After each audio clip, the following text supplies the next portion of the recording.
What is going on, everyone? I am Steve, hashtag Team No Sleeves from Burke Family 54 Comics. Welcome to another Thursday night chat. We're going to be talking comic books. We're going to be reviewing them and having a good time. Before we do that, though, let's hit that intro.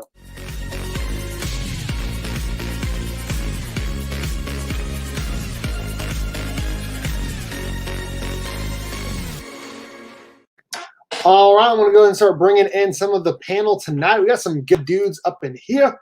We got Mark from Legion of Comics. What's up, man? What is happening? I made it despite the fact you had Peach Momoko on the thumbnail. It's the best Peach Momoko cover ever, though, is it not? It's probably the best one. It's a really low bar. Next up, we got Cosmic Campfire, new guy, Ryan. What up, dude? Hey, what's up, man? I'm in a pretty good mood today, so I'm here to let y'all rain on my parade. Well, it is pretty rainy here in the Midwest. I cannot wait to bring that rain. Also, last but not least, Adrian Panda, also 316. What's up, man? Hey, what's going on, guys? And I totally agree with Mark. F Peach Momoko. Like, I cannot stand that cover. Not even the best one. The best one is like one she did a while back. And it's the Vader cover, the Darth Vader cover. That was probably the best one. I have not seen it. Oh, well, then you don't need to be posting any more other pictures of hers. Oh, shoot. I'm just posting the live stream link to a couple other chats I'm in. Before we get any further, I do want to remind everyone that our Thursday night chat is brought to you by comic_pressing on IG. If you ever need any comic books press, make sure to hit up Eric over at comic_pressing on Instagram. He can press any grade or tier book. He can crack some comics, get them pressed. He can send them out to CGC, CBCS, whatever you want, for as little as $12. And make sure you use my promo code BURK54 to get free shipping back to you on your first order. Also, thank you really quickly to the 616comics.com for sponsoring the monthly Burke box, which we actually drew for last week. And my guy, Nick's Kicks and Comics, was a winner. He got some pretty awesome comics in this month's box. Let's go ahead and hit up that chat. We got a couple people up in here. We got the cover collector. What's up, man? How's it going? Mike B. Dude, I'm going to see you in about 1 month at the Crane signing. Hopefully, we can get Panda to join us. We'll see. Hey, I am joining just a little bit later than usual. I just messaged the comic shop owner to see what time the signing is at. So I guess we'll find out hopefully soon when it is. I think if I had to guess, I'd probably say like 1 to 4, probably average roughly time. So okay. I should be able to get you a spot in line. Honestly, you should just be able to just like follow me in there. Like no one like checks your number. You know what I mean? You right. Just follow me and just go right after me. So Ryan is here. RJ Broder, what's up, man? Hey Steve, looking forward to your number. Dude, yes. Nightwing 80, yes. We can talk that. Pretty good stuff. 2 live streams in 1 day. Lucky day. Yes. If you missed it earlier, I will show it off. I got this pretty cool hashtag RAAOK from I'm not sure who, honestly, but is pretty sick Power Rangers Tmnt cover here. Definitely high quality. I love the color. It looks to me like some maybe a print, but I don't know, man. It's hard to tell. It is. I have no idea who sent it to me, but I appreciate whoever did. Panda had a little bit of something to do with that. Yes, actually, I was the one that sent it to you, but I was not the one that gave that to you. I had an RAAOK, A08, right? Mm-hmm. I got one of those. And it had specific instructions because I got a whole big package. And then when I opened it up, there was 2 of those packages. And on your package, there was an instructions on, hey, you need to send this out to Burke. I don't have his address. And I was just like, okay. Like, I'm glad that I didn't give your address to somebody else. So I was like, well, I'll open mine up first and then it's okay. I enjoy this. It's pretty sweet. Pretty sweet stuff. That's definitely going on the wall. I got some original art right here. I got some back there, and I got another one you can't see right there. I got some right here. All sorts of good stuff. So I appreciate whoever sent that to me. I appreciate you, Panda, for helping out with that. Vincent McLean, the Comic Machine. What it do, man? How's it going? Oh, it jumped on me. Woo, Panda. Is Peach still a thing? Yes, I guess so. I mean, she's doing the 1 in 25s for Power Rangers, and I think it's a cool cover. I think so. She gets 16 minutes apparently. One more than 15. Breakfast Baconators on me. Dude, okay. But Yes. then I will get the margaritas for lunch from Spangles. Right down the street. Panda knows what I'm talking about. Yeah. Panda knows what I'm talking about. Tyler, what's up, man? How's it going? Swamp Thing is the only good DC read right now. I have spoken. He's just really excited because that's the first book that he's picked up that's a modern comic in a while. Little suspense. What's up, man? How's it going? Hey, John, how's it going? Thank you. I'm sorry if I acted like a little baby back, you know what, the other night on your show. I felt like I was robbed 100%. Let's be honest. We can all agree I was robbed, especially that second print. Like, that was ridiculous. We can all agree that Steve believes he was robbed. Okay. All right. All right. What was worse was that right after that, Two Bros submitted their own from home, and Two Bros had the exact same book as me, and they beat a way better book. Way better. A rare second print Scarlet Spider in 9/8. So I shared my same copy in the chat. Yeah. It didn't get pulled up, but I went and pulled the same book. But, you know, kudos to the PCP Army. Like, for them showing up in numbers, that's awesome. Kudos to them, seriously. Everyone, I've spoken. Ryan, what's up? Yeah. Vincent, it's just only yeah, exactly. That's exactly what you said.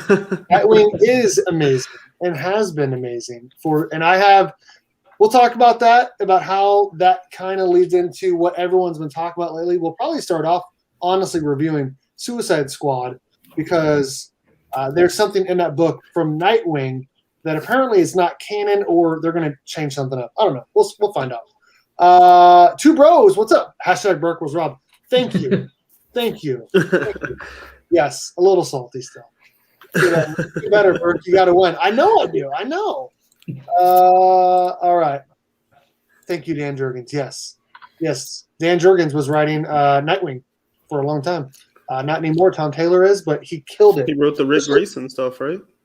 He wrote the Rick Grayson stuff, and it was actually really good. Really, really good. Okay. We're going to go and show off our hauls for the week. Very small haul for me because my comic shop did not get hardly any DC titles. I don't understand why. He was going to try to find out. Hopefully we get some more next week. So I only have 4 books this week. Yep. So I have Nightwing number 80.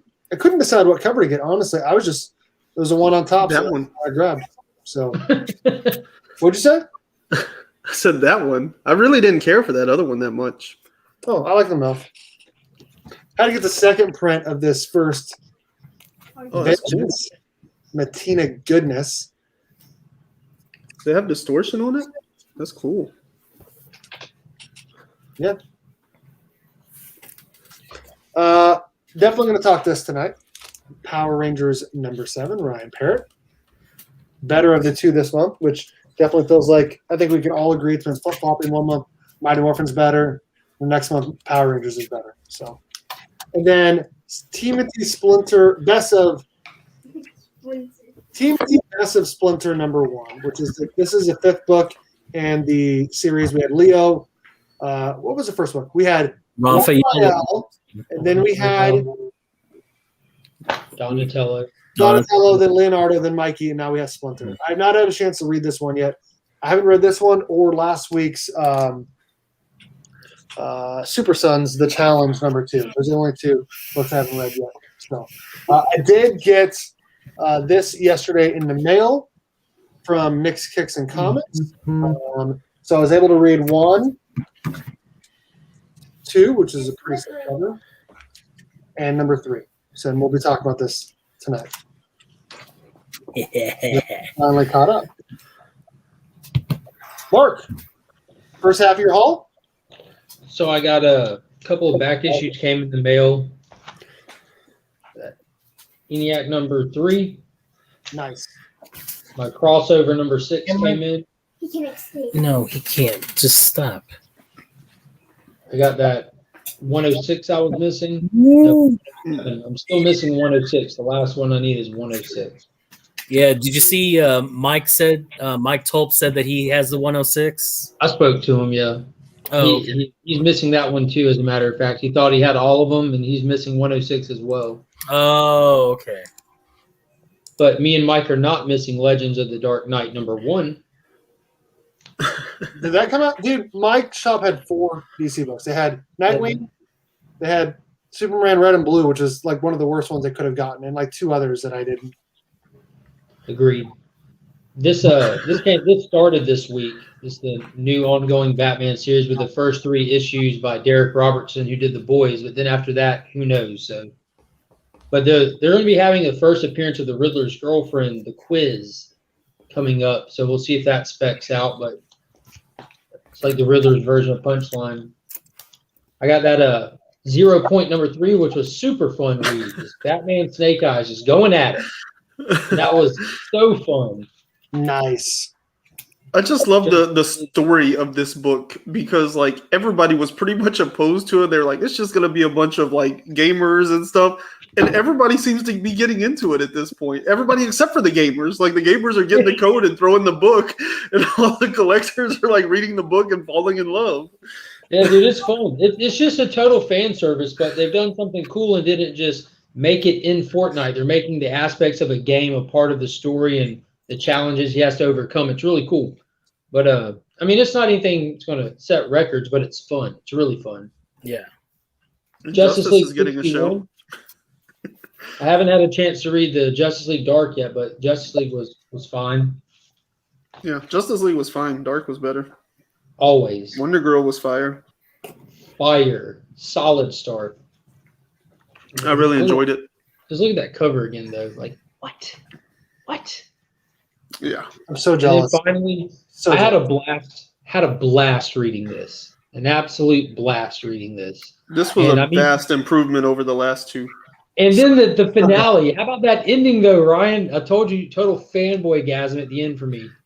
I'm like, I hope my dad doesn't read this. If he is, I hope he's wearing 2 pairs of shorts. You know what I mean? Like, the end of this has such a cool picture. It's a major throwback. Like, I thought that this was a throwback, taking it back to World War II, even though JSA is current, but they kind of go really meta with the way that it ends. It was super cool. And then I've got to pick up Ultra Mega, Splinter, the Sumerian, Power Ranger, the Immortal Hulk, and we only find them when they're dead tomorrow. You want to find them when you're dead? What is Okay, I that? remember the end. That was Issue alright. number 8 or something? Which one? Issue number 6 or 8 of You only find them when they're dead? 6. Okay, yeah. I knew I it was forgot what the camera is. Pac-Man. Hey, why don't you let Panda go real quick? My bad. Terrible timing. All right, so I went ahead and got that 0 point after Mark had said something about it, and I was like, you know what, my shop's got it. They actually have it, on the shelf, so I'm gonna go ahead and pick it up. This was a fun read, like Mark said, man. It is so fun just to see Batman and Snake Eyes go at it, and that splash page that we got when they all just stopped fighting. Oh, that was the one. It was. So, I'm I so got that. jealous of all of you with your DC pulls this week. Like, Dude, when they called each other's weapons, and they're Oh, like, yeah. is respect and emotion. I'm like dropping the book. I'm like, come on, man. nice. And then I got that version of the Power Rangers. 1 of 10. Nice. Yeah. And I got this one for cover at my LCS, so that was awesome. Then I had that best of course. the TMNT Best of Splinter, which I did read the whole thing. This was really cool. It's just the very first story that you get is from TMNT Adventures, and you're just like, this is why I don't read the TMNT Adventures. Like I it's just terrible, art and everything. So it's all right. Then I got that Federici cover of Batman 108. That was one of the back issues that I got. They still had one, so I said I'd finally pick one up. I like I it. actually like this one. Then I got some back issues. I got that Wolverine Weapon X or Marvel Presents. If you don't know anything, this book is getting hot, and I found this in the dollar bin. So that was the one that's on like on everyone's top 10 list right now. Mm-hmm. It's like $600 and a 9.8 or something, or maybe it's right. This is the origin of Wolverine, of Weapon X and everything. Not only was I able to find one, but I found a second one. So I got two of them. Then I got the first appearance of King Shark. I got me a DC book. Superboy number 9. Nice. So I can't have mine from when I was a kid. Oh, do you really? It's probably in better shape than this one. And then last one I picked up a very cheap slab. This was the second print of New Mutants 98. This is the first appearance of Cable at a 9.6. This is the old label. And man, these are, I don't know, these are kind of cheap plastic, but sketchy at best. Right? But it was cheap. It was like $30. So I was like, hey, why not? What is up, Dustin? I like it. I used to have that second print raw, but not in the 9.6. And I do agree, those old slabs are kind of not great. Yeah, trash. Yeah. Are you gonna re-slab it? No, probably not. You probably got it for like a giveaway. Doesn't feel that cheap. You probably got it for a giveaway or keep until he gets the first print, right? Right. More than likely what I'm going to do, because if I re-slab this, I won't see it until December, so Christmas time, right? No need to do that. I'm not going to do all that. What's up, Randy? How are you? So I'm just going to keep it for now. Keep it in the slab. Maybe sell it off to somebody that really wants it. But yeah. Boom. I like it. Rhino. Okay. Pac-Man. So I pulled Mark this week. Cosmic Campfire. AKA. What books did you get this week? Okay, so I pulled a Mark this week. I haven't made it back to the shop since Tuesday. I could have made it today, maybe, but it would have prevented me from making it to the post office, and that seemed like the safer bet. So I did that instead. But I do have some cool books. So we got this fire. I enjoy it much more than I expected to, because people had been saying that they thought it fell kind of flat. But I loved it. I thought it was a great intro. Very Spider-Man-esque in the sense that, like, she's a hero at heart. It's not just the powers. So I'm pretty excited to see what they do with that. So I think so. I wasn't really feeling the second cover that much, but I grabbed it because it's a number 1. But now that I've seen like how this stuff plays all into everything, like, I'm kind of excited. Yeah. I really wasn't sure about that, but at that end there, I was like, oh yeah, this is cool. This is just a fire cover for starters, but the story is so good. So good. Ron V is delivering. Who did that cover? That's a Jenny Frizen cover. Oh, that's what I thought. It looks like her. Yep. Oh yeah. It is so good. The story is like Ocean's 11 from the villain's perspective, like doing the villain monologue thing, but like the whole issue is that in an Ocean's 11 kind of style. It's really good. Is she still writing? Oh, she's writing Wonder Girl now. Okay, I was gonna say she did. Yeah, Joelle Jones. Catwoman forever. Yeah, I thought Wonder Girl was really good. Justice League, the story for Justice League was pretty solid, but of course the Justice League Dark story totally overshadowed it for me. And then I really didn't care that much about the regular cover for this. I thought it was okay at best. But this cover is just like straight fire. I love how they've been working his symbol into it, and then the way that like all the wires actually like wrap his legs and everything, you know. So that was really cool. I did some back issue diving this week. So I grabbed a Psylords number 2, which was a pretty cool find. But then I also found a Psylords number 1. Ooh, look at that shiny foil goodness. Oh, it's so 90s. So 90s. Oh, yeah. 100% 90s. But because that wasn't good enough, I went ahead and grabbed this other copy of Psylord's #1 because I hate money. And this one, Oh, nice. Oh, Nice, bro. nice. and because this one was, this one cost like a decent penny, but the other two he basically gave to me for buying that one. So I was like, that's pretty cool. And then just because tomorrow during the live stream, tomorrow afternoon, we'll be doing a giveaway. So there's a video on my channel you can go check out. Comment #Dino Thrashers, and that'll enter you into a drawing for tomorrow. And you'll get to pick whatever cover you want if you win. So I wanted to show those two off.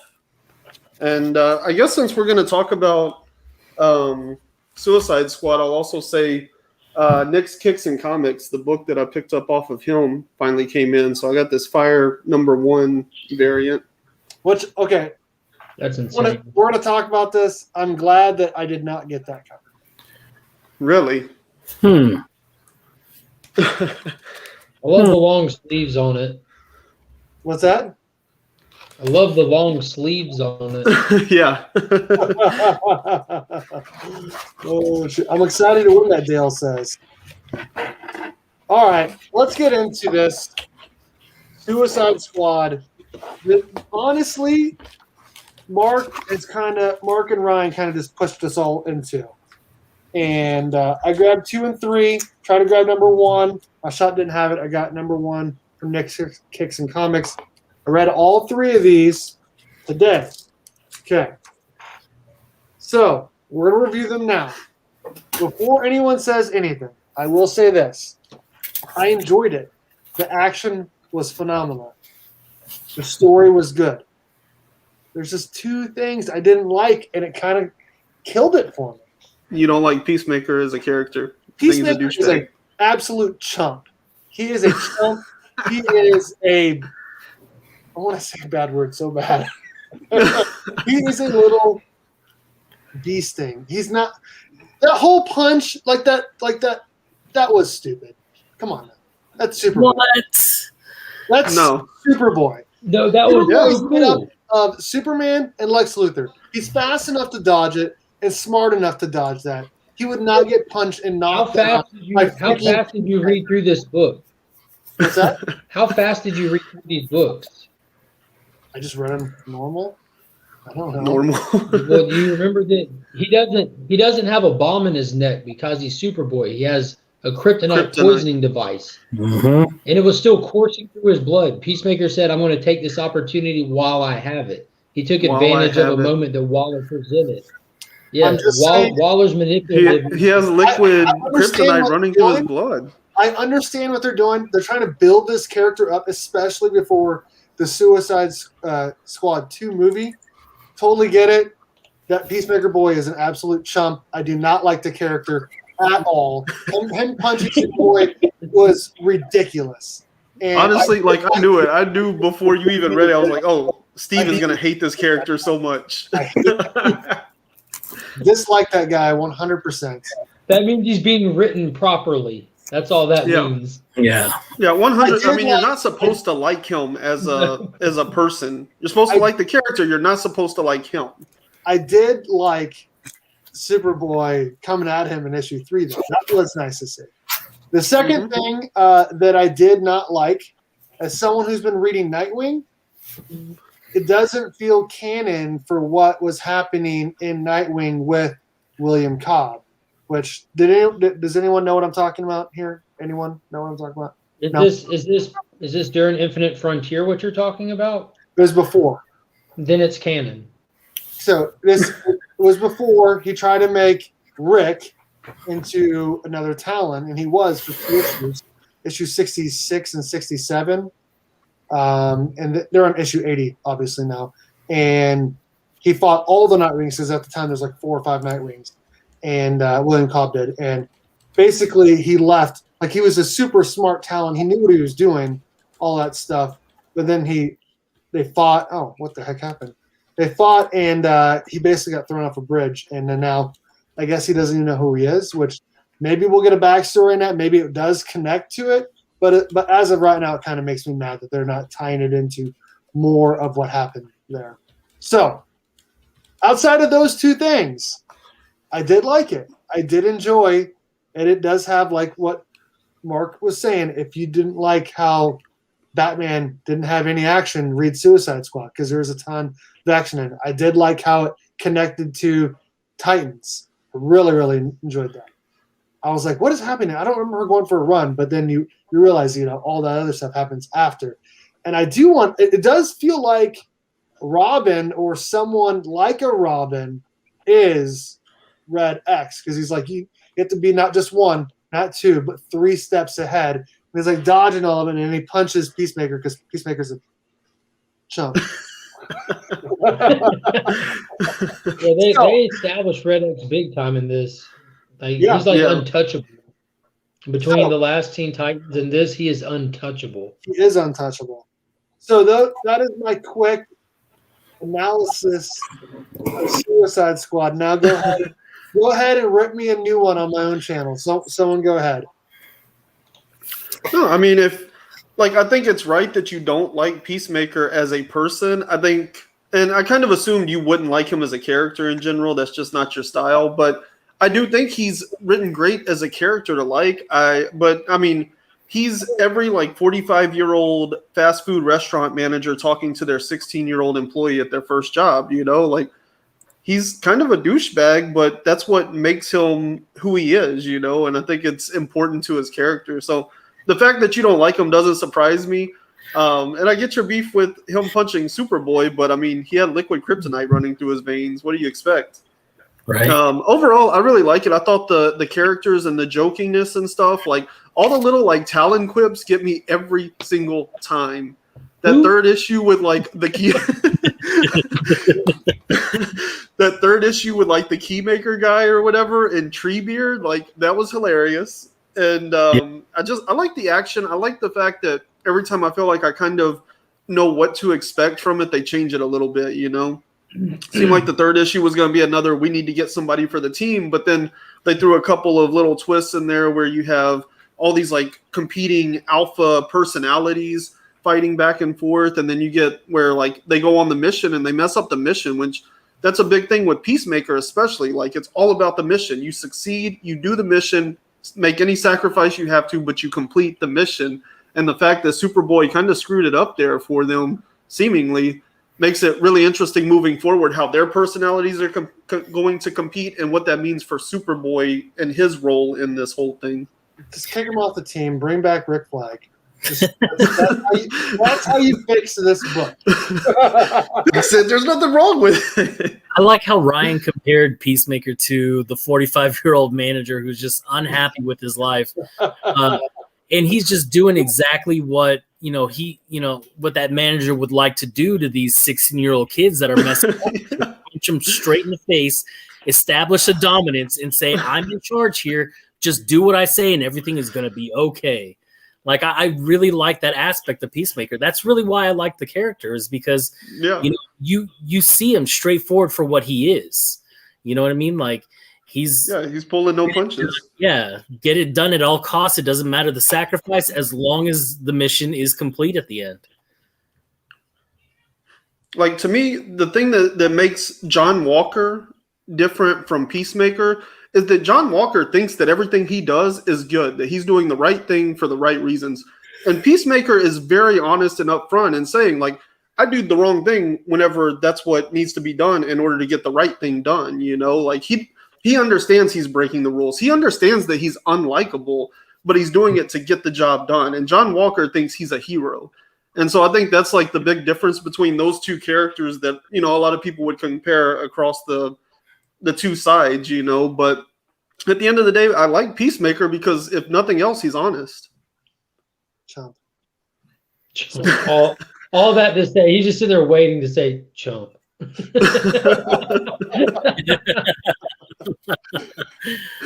Adrian, Mark, what do you guys had to say about Suicide Squad? They all broke down Peacemaker enough. All around it's absolutely very dynamic, well-rounded story. It's no secret I'm a fan of hodgepodge teams at this point. having Harley Quinn not present, having Deadshot not present, having Rick Flag not present is what's making this good. How many of us were reading Suicide Squad the last time Rick Flag was on it? We weren't like, oh, snap, Rick Flag leading the team. Go get to the shelves now. Harley and Deadshot's there. Let's go. No, a hodgepodge team of people that we're not like super familiar with solid writing and amazing interiors has drawn people to this book who normally don't read it. And it's absolutely delivering on fun. And that's what comics are supposed to do. They're supposed to be fun. So if they're writing a character that's supposed to be intentionally a douchebag, and when you put that book down, you're visibly aggravated and keep calling him a chump, that means he did his job. He did his job, and he did it so well. Like, clap for the writer, because like he delivered. Robbie Thompson. And there's a character in here that I've never heard of, never seen ever before, and has become my absolute favorite. Is Calibra.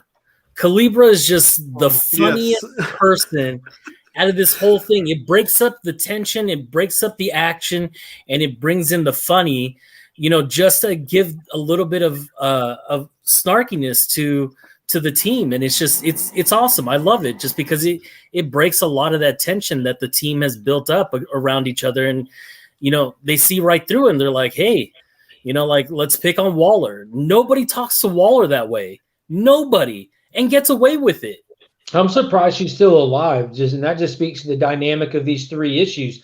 Like, I don't feel like anybody on this team is safe except for Superboy and Peacemaker. And I'm at the point where I'm not even sure if Superboy is going to end up being safe, because we've got a lot of super characters, and it's kind of like the whole like, where's his place anymore kind of thing. We have Jonathan Kent, Superboy for now, but Clark's always going to be around. So we're running out of space for Connor. And this is almost like the last, in my mind, it feels like the last hoorah of Connor Kent. Like, oh, how the mighty have fallen. He's literally being forced to be on the Suicide Squad to attempt to be a good guy on a bad guy team. And it's just, I don't know, that uncomfortable feeling that with him being present, like how he just doesn't fit in or mix. It just, and you can see where it's going downhill quick with how he's not playing well with others. When they went to get Bolt, and he immediately tells her, run. Like he's messing everything up, and he's continuing to mess everything up. I'll just show Vulture Superhero 87. I'll just show it off real quick. Everyone, Peacemaker ain't gonna have it.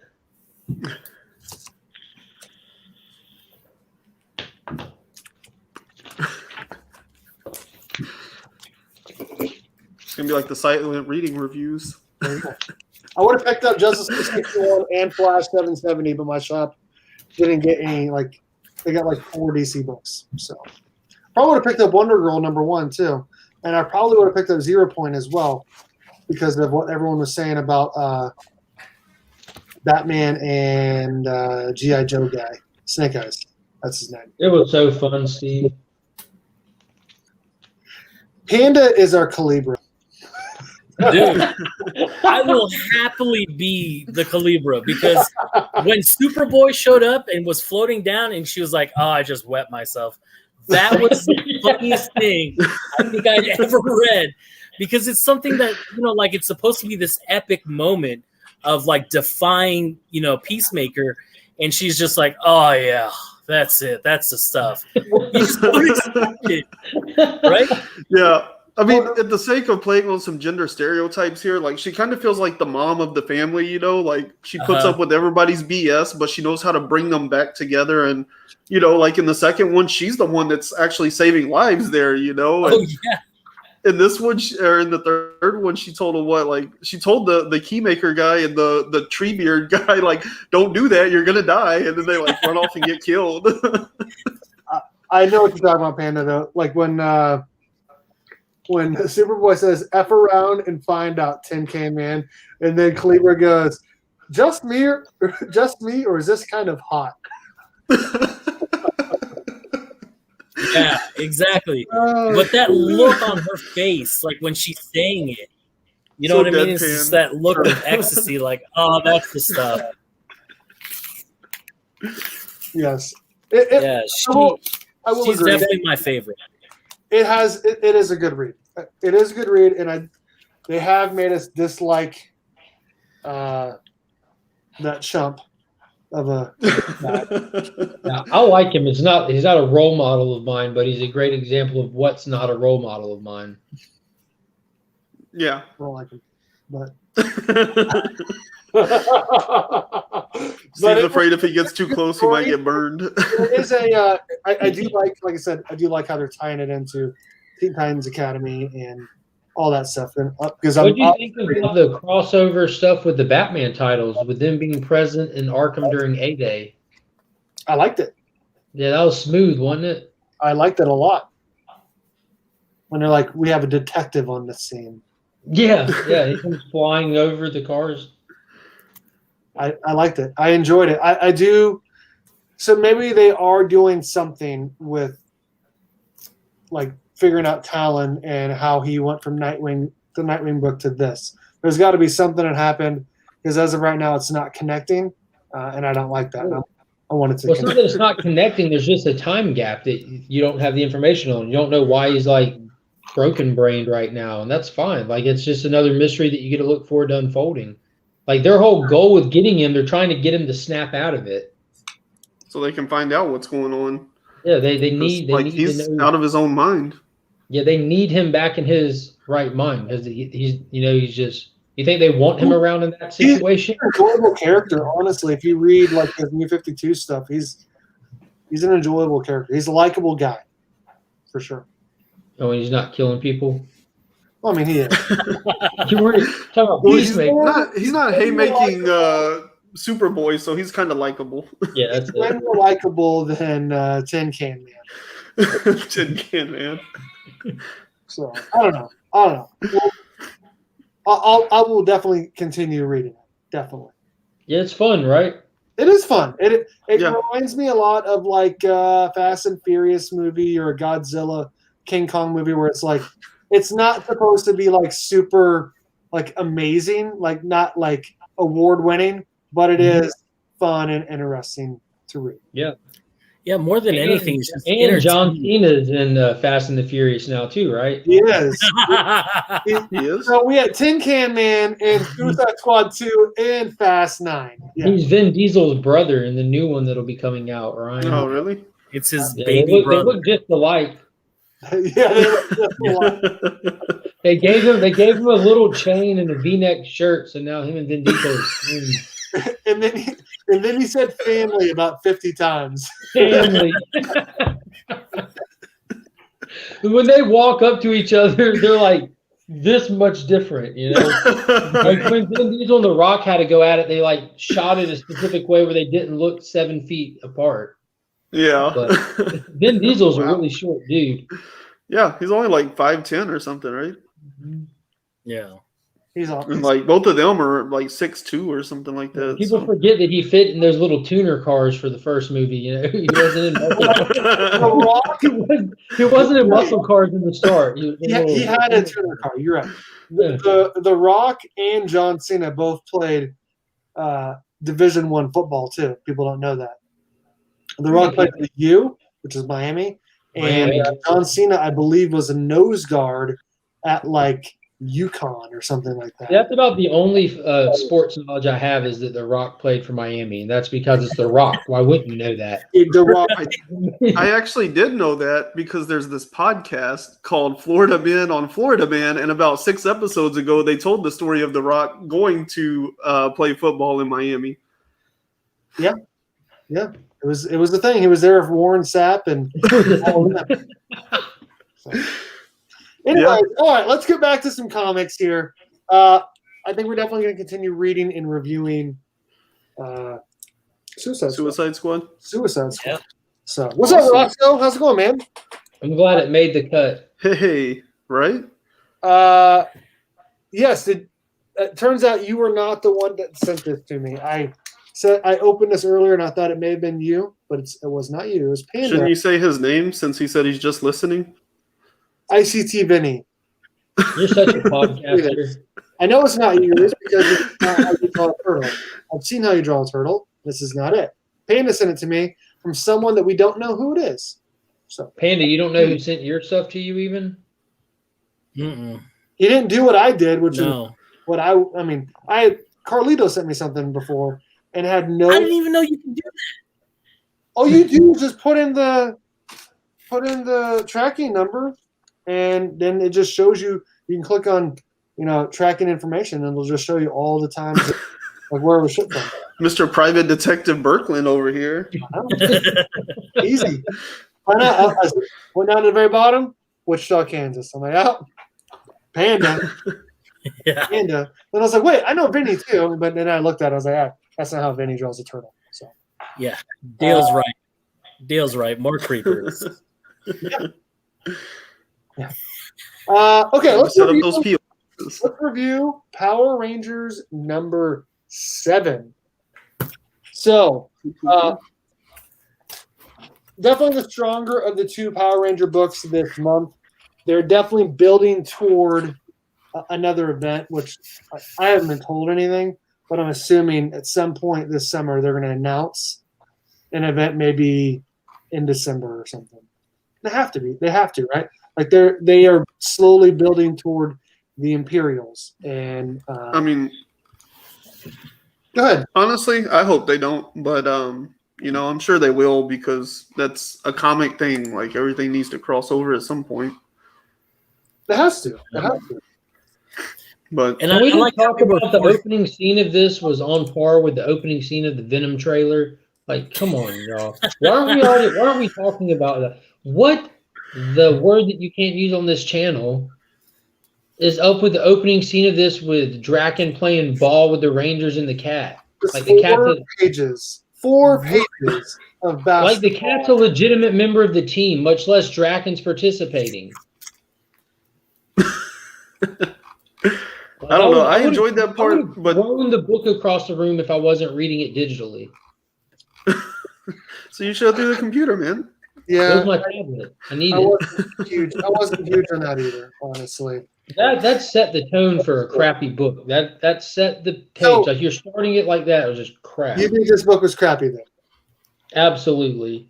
I think that both titles right now are ridiculously subpar, and they're hiding it in the fact that every month we're not looking at the story as a whole, but we're comparing them to each other. We just compare Power Ranger 7 to Mighty Morphin 7 or vice versa, so it never seems that bad.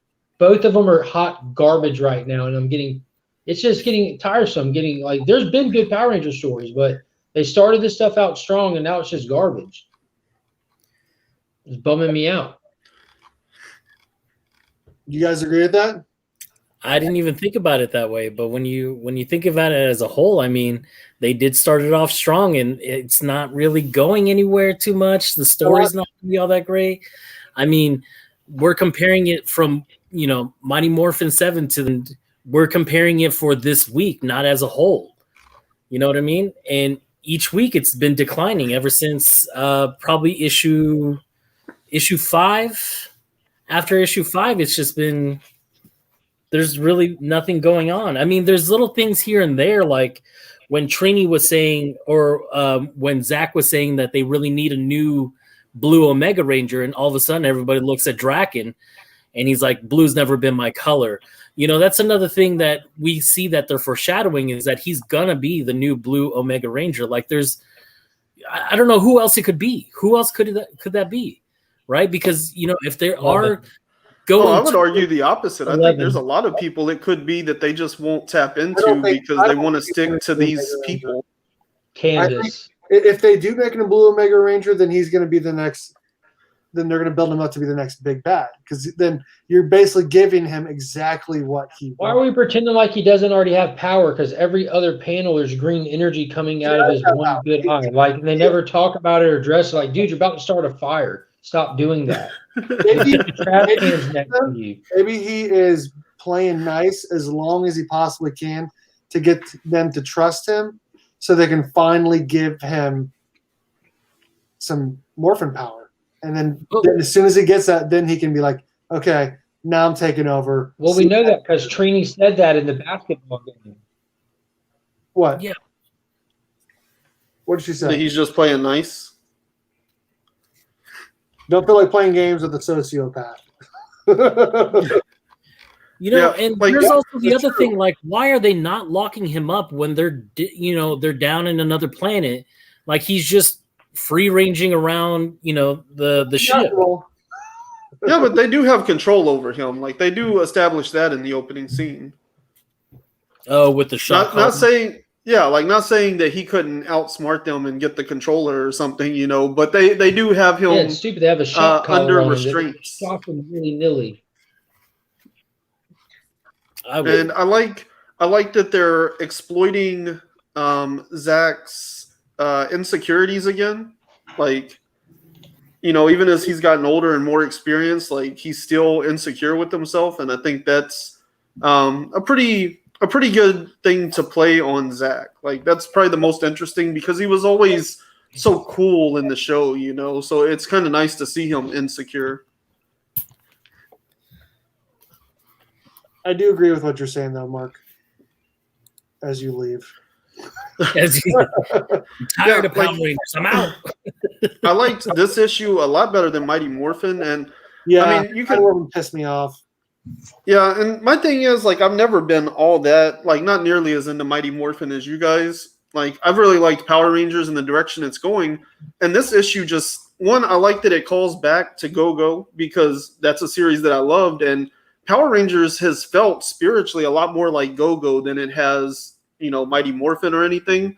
So I really enjoyed that they started calling back to Go-Go in this issue. Mm-hmm. I also like that this issue went more in the direction of, like, Star Trek or the Orville or Firefly or Lost in Space or something like that, where you would have these establishing shots of people doing regular things in weird places.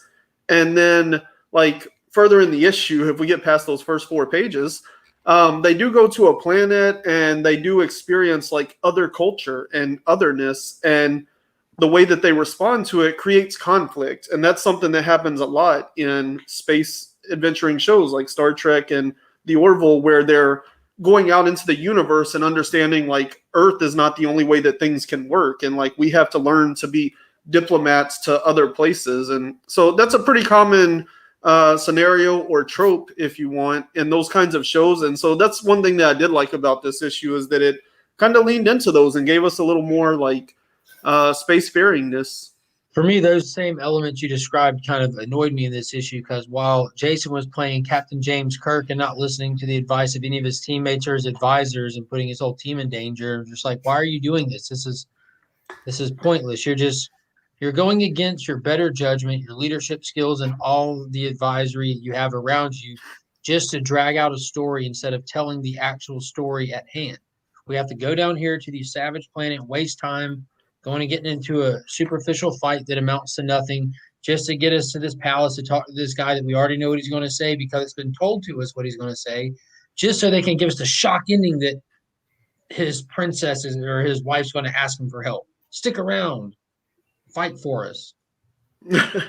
Come on, man. Yeah. Yeah, like I said, I think this issue worked a little better for me than it did for y'all, but I'm still not, like, putting it on a pedestal. I still don't think that, like, we're getting a ton out of these issues, but I think I did like it a little better than you guys. I agree. Don't get me wrong. I'm very hyped for the Imperial stuff. I'm very hyped, but I don't feel like at this point, we don't need any more fluff story to establish that Draken's playing nice. We don't need any more fluff story to establish anything. Anything. We don't need them to go attempt to save a planet. Why are you attempting to save a planet when you know you don't have the power to? That's already been addressed. You don't have the power to do it. Like, get to a Zeo crystal. Go find some powers. Call in Ari. Where is Ari? Where's the Solar Ranger? What I want to know is why did they go to Earth instead of going to the Omega Rangers for help? Why did what? Because of Zordon, I guess. I don't know. I agree. I have liked it. I like this issue more than Mighty Morphin, but I do agree neither one were great issues. But at the same time, not every book needs to be great issues, but it does feel like this feels like a TV show where it's like, yeah, I'll give you that. Like, this isn't a turn that happened toward the overall story. It was just a single story episode. Yeah, feels like you're reading a comic in the 60s. It feels like episode 12 of like the Flash from season 6 or something. Like nothing happened with the overall bad guy, but there was a bad guy in the book. So. And they talk about it more, and they do give us like a little nugget. I'm just getting impatient.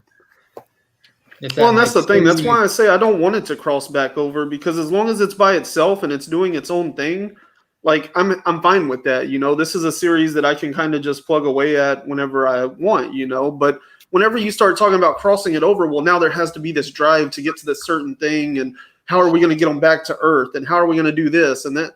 Like, you know, to me, like, this series by itself is a lot better than being connected to what was before, you know? And so for me, I would rather it not cross back over.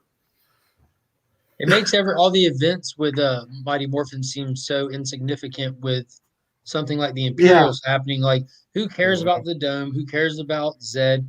Who cares about Grace? We have the Guardians now showing up, telling Zordon the Imperials are coming, bigger fish to fry. Like, nothing that's going on with Grace and them even matters anymore.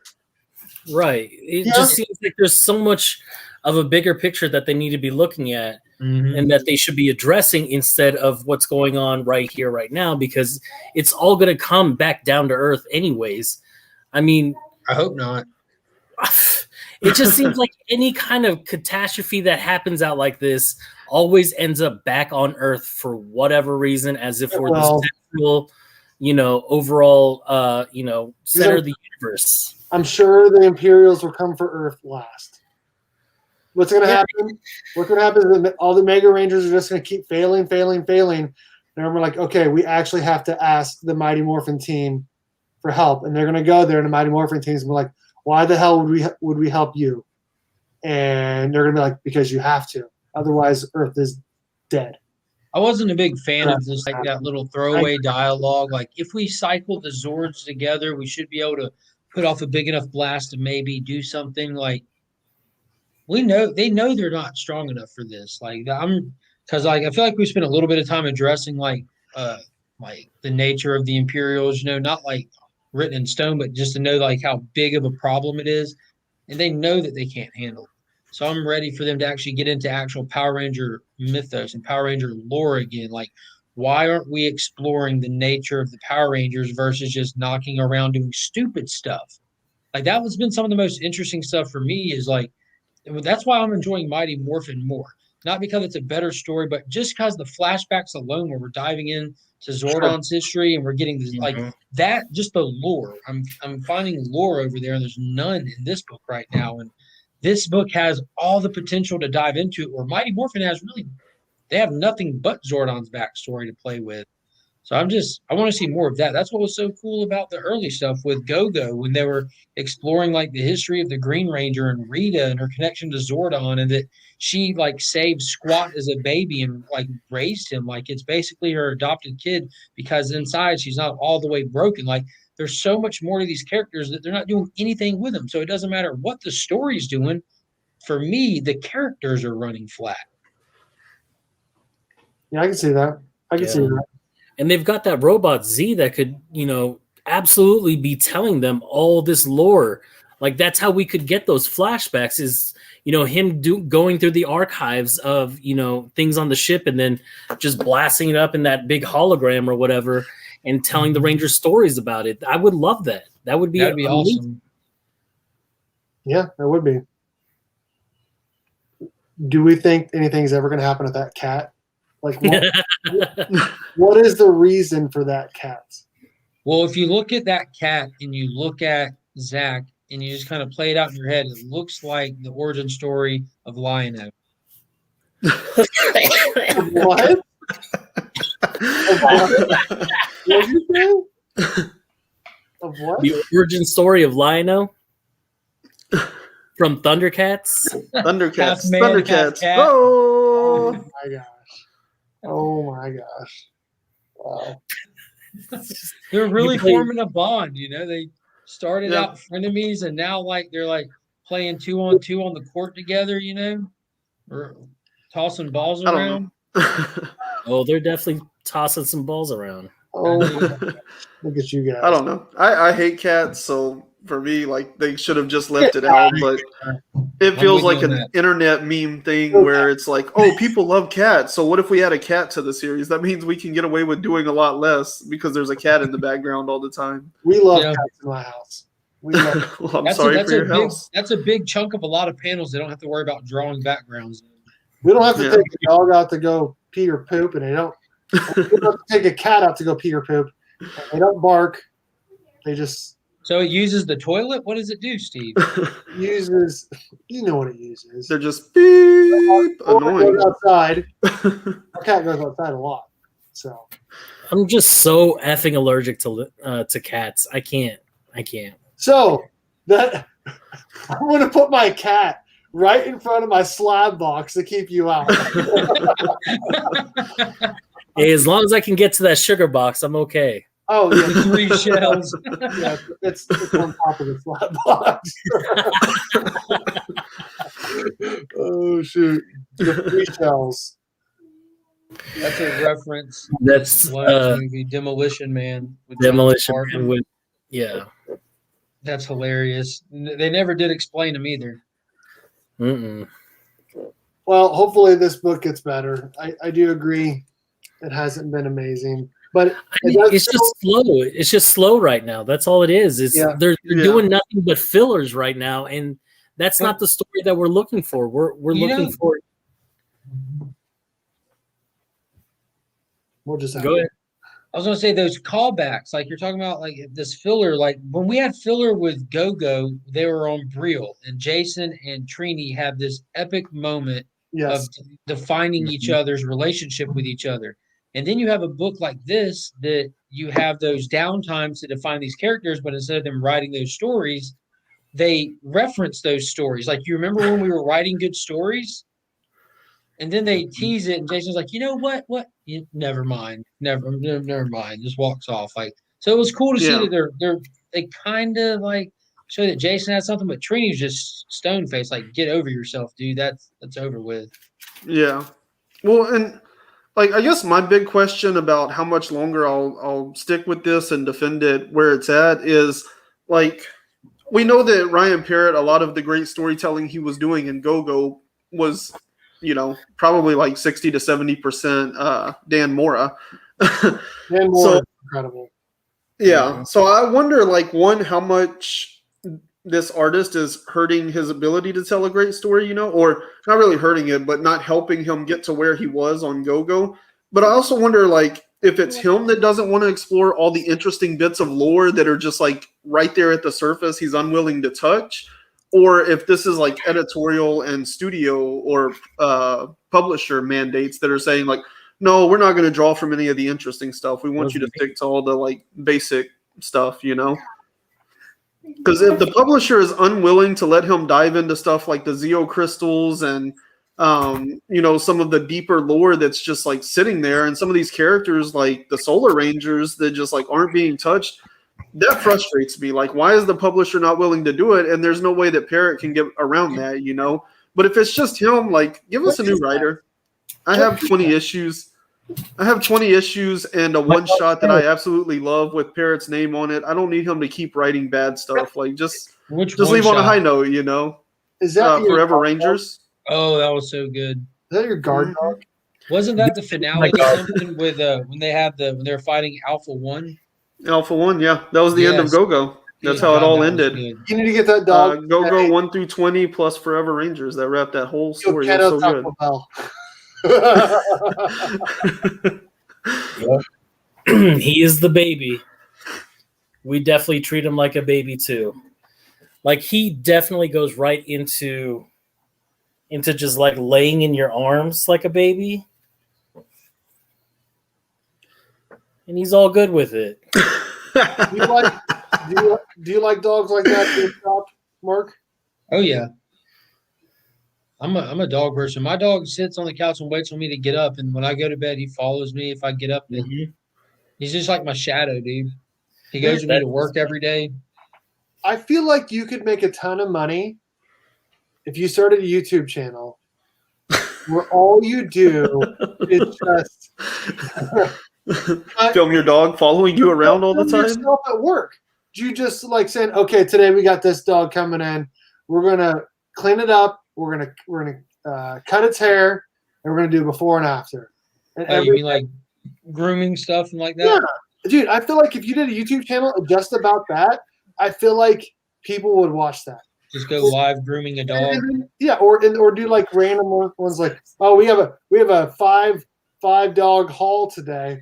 Get them slabbed. Like a video of like, all right, we're gonna walk 30 dogs at one time to see if we can do it. You know what I mean? Just like because customer like, why are they walking my dog with 29 other dogs to see if they can do it and then fail? People like how hard it is to walk just like one Saint Bernard. People like animals, specifically like lonely old people and children. I feel like you would attract that audience pretty well if you filmed what you do at work. I feel like that's already my target audience. Lonely old people. Oh shoot! I don't know. That's. I feel like Tyler. You saw that? Yes. See, dude, I'm telling you, Legion of Dogs. Legion of Dog Whisperer. There you go. There you go. I'm just saying, this might be something you could try. That was an impressive haircut I put on that dog earlier this week. That wasn't impressive. I mean, I did its litter mate today. Have you ever seen those videos on Facebook where they bring in a homeless guy who hasn't shaved or cut his hair in forever, and then they do that, and it looks like a completely different person? I feel like that's not real. Like, there's so many of those videos. Like, people just go around like picking up hobos just to make these inspirational videos with. Because I've seen so many of those. Like, how many homeless people do you find playing a piano outside perfectly? How many times do they do those same videos? What do they do with the homeless people afterwards? Is there like some sort of aftercare that happens, or is this the most well-dressed homeless person I gotta give him like $1,000, right? Like something. Okay, back to your cardboard. Well, yeah. but if I feel like what people forget is like after 3 days the beard's back. Well, and they'll probably spend. I mean, after 1 day they're hungry again. I don't want to speculate. Never mind. I don't want to speculate. I really wish you would. No. What this channel's all about is speculation. Let's go. Let's go. That was good. That was a good one, Panda. That was really, really good. Oh, Homeless Fight Club could be a thing. It did. Hobo fights. Yeah. There was someone else that used to live in Georgia that did a dog fight club. So what was his name? Michael Vick? His name was Michael Vick.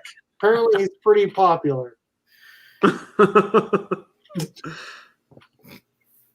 Scruff the Gruff came for him. Bum fights, that was it. Wrong person. Oh yeah, bum fights, that's what it was. I clicked on the wrong person. I was about to say, what did Ryan do? I did not mean to do that, Ryan. 300 seconds is an eternity. What did Tyler say? You don't want to know what I can look at it. Yeah, you do. Yeah, I can. Just we can't say it right private chat. I'm sorry, Ryan. Comics and Death Metal. It's all right. It's only 300 seconds. Okay. We'll you can type it, but you can't just leave it in the chat. Someone else is now going to say it. I didn't mean to do that. Comics and Death Metal. I can't change it. So. Every time I click on Tyler's comment, because I can bring it back up the deleted comments, but every time I click on it, it kicks me out. Yeah, same here. I put it in the private chat. Yeah, it's right there in your face.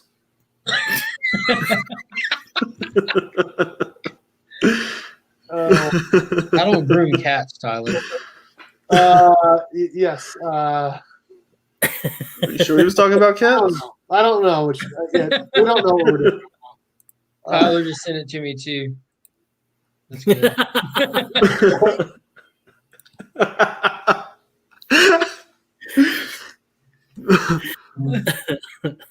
It jumped on me right when I clicked on his. I clicked on it, and as I did that, it jumped, and I thought I was still on Tyler.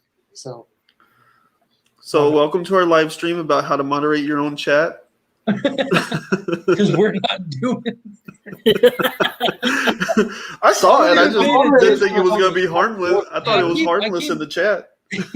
I keep my YouTube open so I can like see the chat in real time, but then I don't ever pay attention to it. I watch it on the screen. Right. Tyler is just too much. If you guys have He's just enough. If you guys have not seen Tyler and Biggie going at it the other day, yeah, it starts at like the 59-minute mark in their hour and 12-minute live stream. So just the last 13 minutes. Tyler said, "Why won't Burke apologize to me?" Do yourself a favor and watch it because it is YouTube like amazingness. I don't even know what else to say other than it was just fantastic. Dude, when Biggie first got on, it was like, Tyler, you sweet piece of, and I was just like, oh wow, that was awesome. It was like instant hate between both of them. It was, and then at the end, Biggie's like, "What did I do?" Whack Comics. Yeah, it was on Whack Comics. It was on Whack. Uh-oh. I think it was Tuesday, the Tuesday evening live stream they did. Yeah, it was Tuesday. Mm-hmm. And it was at like what, the 52-minute mark or something like that? I thought it was the 59-minute mark, but it could have been before that. Isn't it the same one he put the video footage on Instagram? It's on for? IG, yeah. You can go to, yeah, he cut that section and put it on IG. Go to Ready for Wednesday on IG and just, he's got the video up. He put it on there. I watched it today because it was so good last time. I just run it on repeat when I'm getting Finn ready for bed. So there's Spider 22. How's it going? Yeah, I just put a link to Tyler's Instagram. Go watch it when you're done here. It was really good stuff. Puts it in timeout and links his channel. There you go, Tyler. That's as close to an apology as he'll give you. He messaged me. That's about as neutral as your karma can get. He said, "Why won't Burke apologize to me?" Oh. I'm not going to.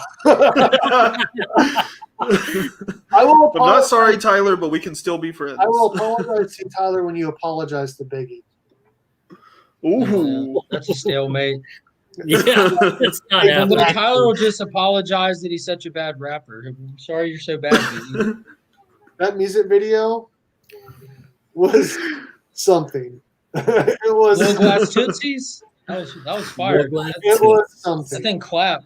I cannot believe the amount of editing and time that went into that. It was and totally worth it.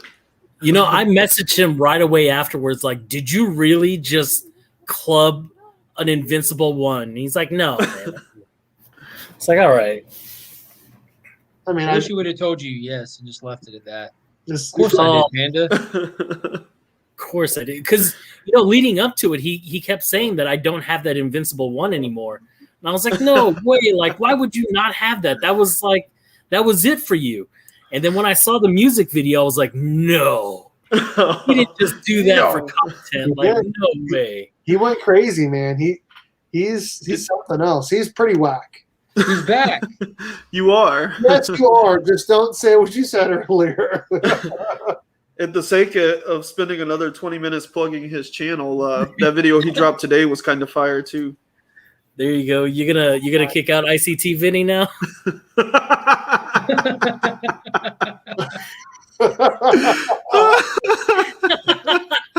I did. You did.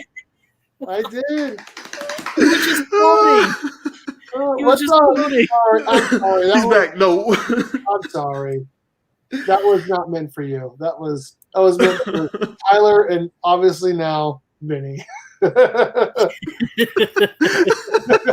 think this is the only chat that I'm ever on where people get timed out.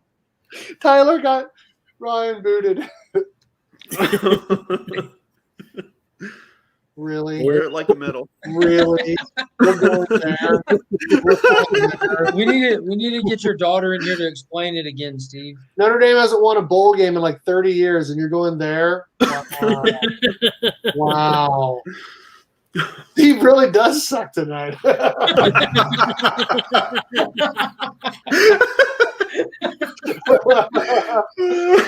That's a great callback. Amazing. Oh shit. Okay. Let's review a couple more comics and we'll get out of here. You want to talk about another comic with continuity issues? We will do that after. I want to hear from Panda and Mark and then you as well, if you want, about 0 Point, Batman, 0 Point, Fortnite, all that stuff. Oh yeah, I haven't read any of that. I want to hear about Snake Eyes Batman. Let's hear it. Dude, talk about. Was that fun. right? Is it literally like just a fight splash page, and then you turn it and they're just fighting for like 21 When was pages? the last time No, Notre it's a Dame proper, won it's a proper conference introduction to it. championship in football? What's a mole game? We got to the You know what? playoff. I can tell You're you. asking questions I have no answer to, Tyler. I don't even know what language that is. The Notre Dame does. I'll just say that. That's So that I'm gonna go language ahead from and Radiant Black. Yeah, I'm gonna go and say I'm not gonna spoil the end of the fight. I'm not gonna do it. If Panda wants to, that's up to him. But I'm not gonna do it because I'd rather people go enjoy the fight. You know, the spectacle of watching Batman and Snake Eyes go at it is exactly how that splash page went.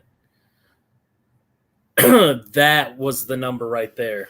That's where it kicks off. Just boom. Right off the bat. And then the premise is what I'm sorry, go ahead, Panda. No, I was gonna say my favorite part was absolutely the part when he was when they were like, sorry, I forgot to mention why I'm asking. It's the other contestants. They've all stopped fighting, and you see them all just watching Batman and Snake Eyes go right at it. And everybody, like even one's got a drink. And he's just sipping away like, well, like here's the fight of the century. Why don't I just pull up a seat? I've got a front row seat to this. Why would I need to be fighting right now? I need to be watching this incredible fight. Okay, I really quickly, I don't mean to cut you off. I just want to ask you one question each. If it was an actual fight, Snake Eyes versus Batman, who are you taking? You have to, the reason I was excited for this is because of how unanswerable that question is, and just read the book. Yeah. Blow for blow. Here we go. Okay. Let me rephrase. Okay. If Batman didn't have his one rule that he has, who are you taking? He doesn't have that rule in this. Yeah. He doesn't? No, you're in Fortnite. It's literally a fight to the death. It's a fight to the death. Like, all right, the whole premise of this is really cool because I'm not familiar with Fortnite, but once he goes through the breach and into the Fortnite world or whatever, like apparently in the game, like the game boundaries is this purple just nothingness, but in the book it's represented by this purple raging storm. That's your boundaries to the game. You have 22 minutes before the storm comes in and resets you.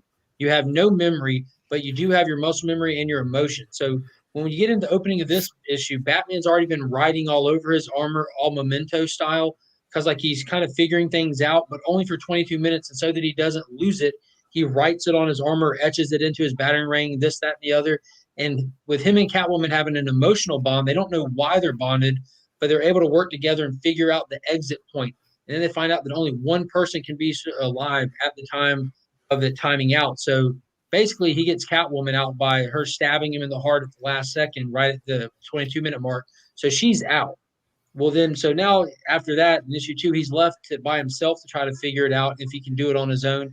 So he's slowly fighting faster and faster and getting through everyone almost to that exit point. So in this book, the narrator, because there's no one talks, there's no dialogue in Fortnite, so there's no dialogue in this. It's just narration bubbles, Batman thinking and figuring everything out. Very detective, it's really cool. But in this, it's actually the programmers sending communications to each other like, we have a problem. He's doing what we assumed he'd do, but he's doing it a lot faster, and we're not able to slow him down or stop him. We have to do something, and I have an idea. Snake Eyes was their idea that they poured in to stop him from getting to the exit point. And they go, like Panda said, blow for blow, shot for shot. And it gets to the point where they Batman moves along, but they run into each other, and then it times out and they reset. over and over again. It gets to the point where they're fighting for 22 minutes straight, over and over and over again, to the point that every other combatant in the game is just watching the spectacle, to the point that the programmers start having dialogue like, wait a minute, I know we can erase their memories. We cannot erase their emotions. I need to know something. Is respect and emotion. And about that time, you see Batman fire off battering rings, Snake Eyes throw off numerous knives. Some of them collide, then two of them go past, and you see Batman catch the knives and look at Snake Eyes, and he just holds up the battering rings. And there's just like this moment where now they're bonding on this whole Warriors respect thing. And it just, dude, goosebumps, man. Total fanboy thing, dude. It was shot for shot, blow for blow. It was so awesome, dude. That sounds pretty cool. If anything, just grab this third issue. If anything, just grab this third issue. Get it. Get the DC Universe app and just read this third issue. I may just do that. Yeah. Because it's the same price as the book for 1 month. $4.99? Something like that. Maybe I close to it. Close enough. $6.99. I think we both do, because it sounds pretty cool. Panda, what do you got to add to that amazing? No,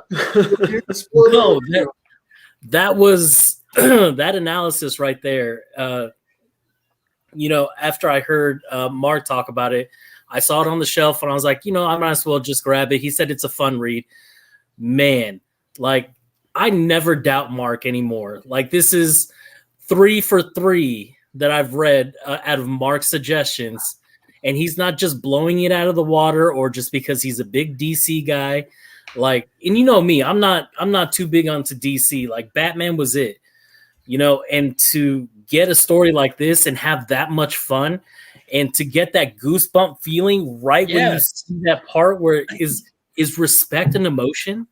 Oh my gosh. Like that right there was it. Like that was that. You're just pumping. You're just like, yes. Yes, exactly. I like. So the real question is this making you guys want to play Fortnite? No, not at all. So it's pretty much failing spectacular, exactly where we thought it would. I don't think it's not meant to make me want to play Fortnite. It's meant to make people who play Fortnite go buy a comic book, not the other way around. I agree with that. Yeah, and in that aspect, it's working. It's a one-way street in that. Comic collectors are going to read it. Like, that was awesome to bring in Snake Eyes, because we were talking about it. First off, we talked about it a lot, Ryan, how I thought that this is just stupid. I didn't even plan on picking it up, and my LCS owner just threw one in my box, and I figured I'd talk about it. And that first issue, I was like, whatever. I didn't even read the second issue until this week. Like, I read 2 and 3 back to back just because I found out it's on my app the day it releases. So I still get the floppies, but I didn't even unpolybag it. I'll probably just give them away later or try to reach out and see if somebody out there wants the codes later or something. I don't know. But this third issue, like, I was just excited for this fight. Like, this is the first time that I know of that these two ever crossed paths. And what an awesome opportunity for Snake Eyes to be holding property rights for their game, that they're able to bring stuff over like that without having to go through probably as much difficulties if you're just going to do like an IDW. Yeah, exactly. Money. But it was so fun, dude. That's like the perfect pairing of two characters, like the ultimate martial artist with the ultimate martial artist, the ultimate weapons master with the ultimate weapons master, like the ultimate not going to stop with the ultimate not going to. It was the perfect example of what happens when an unstoppable force meets an immovable object. Like Biggie versus Tyler. And for anybody that is wanting it, you can have my Fortnite. There you go. That's gone. Screenshot that. No, screenshot it. Put it in you there. Can get yourself that, I don't know, whatever this is. A grappling hook. Grappling hook. That's what the item was this week. Yeah, he for this month. And it's cool because you see him using the weapons or the items that are in it. Like they appear in the book. Like in the first one, Harley was in issue 1. The second one, you saw him use the glider for a second. And this one, you see him use the hook for a second. NFT that, Panda. Nice. Yeah, I always hate when people like give away digital codes on like Twitter and stuff because like you just can't get them. I was there one night for like 2 hours. Colin Bunn would randomly tweet codes for like a digital copy of the Empty Man, the movie that they made out of his comic. And I was there for like 2 hours staring at Twitter, like constantly refreshing. And every time he would like tweet a code, like used, I had like the second window open. I was just like copying his tweets over to the redemption site, and it was like already been used. Well, the trick is he actually wasn't tweeting valid codes. That's a secret. Oh, Battle codes. Right. I bet he wasn't. Valid codes. He was just running up. Could be. So it sounds like we need to read this. Issue 4 isn't going to be this good. There's no way. There's no way issue 4 will be anything like this. But this issue, just this issue, is for sure. Everyone should go pick it up and just have fun. Okay. All right. Yeah. This issue should have been a finale issue. Like that was amazing. And I like the whole premise of every 22 minutes they reset and they fight again. And it's a stalemate every single time because they're that good. Like that ultimate question, who would win, Batman or Snake Eyes? And you never get this definitive answer till the end. And the ending was also really cool too, because there's only one way that you could really end that way. And I think they just, ending was perfect for the battle between Batman and Snake Eyes. Perfect. Did it make you go, oh, wait, my God. Yeah, it did. Just after reading that, because you never expected it. This was supposed to be a throwaway issue. Like all of these Fortnite things should be throwaway issues. Like there's no reason any of this stuff should be happening. There's no reason this world should exist. There's no reason why any of these gamers should be picking up comics for whatever reason. Like this is just a marketing ploy. But they actually did something with this marketing ploy, which is the thing that gets me, is that it was that enjoyable for a marketing ploy, and I really enjoyed it. So yeah, when they were sitting around the creative table, like brainstorming this, like we got a cash cow idea. We'll sell this book to 2 different markets at once. But there was somebody around the table, at least one person that was cool enough to say, "But what are we going to give them for it?" You know what I mean? That's awesome. That is absolutely awesome. Next week's before Ryan and I get into Nightwing, I gotta say next week's depends on prep time. Nice job, Ryan. Before Ryan and I get into Nightwing 80, I must say next week is going to be huge. Oh yeah, I don't know what you're referring to specifically, but yes. See, that's my pool list for next week. Look at this. Look at this whole second row right here. Last Ronin number 3. Yep. Batman Superman 18. Yep. DOT number 9. I know a lot of people are reading that. Oh yeah. SIKTC 16. The Origin of Erica Slaughter. Cannot wait. Yes. Robin number 2. Yep, and I'm picking up Spawn now too, because I'm not going to be like out of the loop when the Spawn's universe thing happens. I'm going to be a little bit ahead of it. Teen Titans Academy number 3. I mean, just come on. Beta Ray Bill. Beta Ray Bill. Where is that at? Right there, second from the right. Oh, this. Or from the left. I'm sorry. Oh yeah. At the risk of keeping people from watching it, my new comic book day video this week is like 30 minutes long, and there's only one book on there that I was like, I probably could have left that off. The new Mr. Miracle 1 of 6 drops. That's going to be a little. Aren't you reading Action Comics and you said it was good? Big time. It's amazing. I'm excited for this next one. Strange Adventures, Action Comics, Detective. Batman, Catwoman, number 5. Guaranteed pickups. I mean, next week is going to be amazing. Dude, I'm going to be spending so much stupid money next week, like right before my vacation. Yep. That's the best time to do it, Panda. You don't want to go on vacation. That way you'll have time to read stuff. All right, so tentatively schedule for next week. Obviously, last Ronin number 3. Obvious. That's obvious. Yeah. Something is Killing Children 16. I think we're all probably going to read that, right? Yeah. Teen Titans Academy number 3. Absolutely. Those are 3. Are you into that? Because it's okay. Yeah. Let's do those 3, and then we can talk about anything else as well. But Are any of y'all picking up other history of the DC universe? Because they're doing the next issue is on the Question, which it's not Vic Sage, but it is the Question, and I like Renee Montoya as the Question as well. That was a very heartfelt. What are you doing, Panda? Cancer. It was cool. I'm absolutely agreeing with Freaky Louie. Just finally, it's here. I said in my video, I was like, I mean, I understand it's been a while, but it feels like a little while longer. I'm going to do a whole video on this. Lord. This weekend, but Panda, just please tell me how many covers you're getting. I know at least one he's getting. I know all of them. I got that John Jiang cover from Big Time Collectibles coming. Yes. I do have. It's not on the. It's not on that website, Steve. You have to go Google it or go to BTC. Or is that Previews World? No, that was Legion of Geeks or something. League of Comic Geeks. Yeah. There you go. Yep, that's it. It's a wraparound. Yep. It's the Ronin on a motorcycle smashing them robots up. Mm-hmm. The hell? Come on. Just open.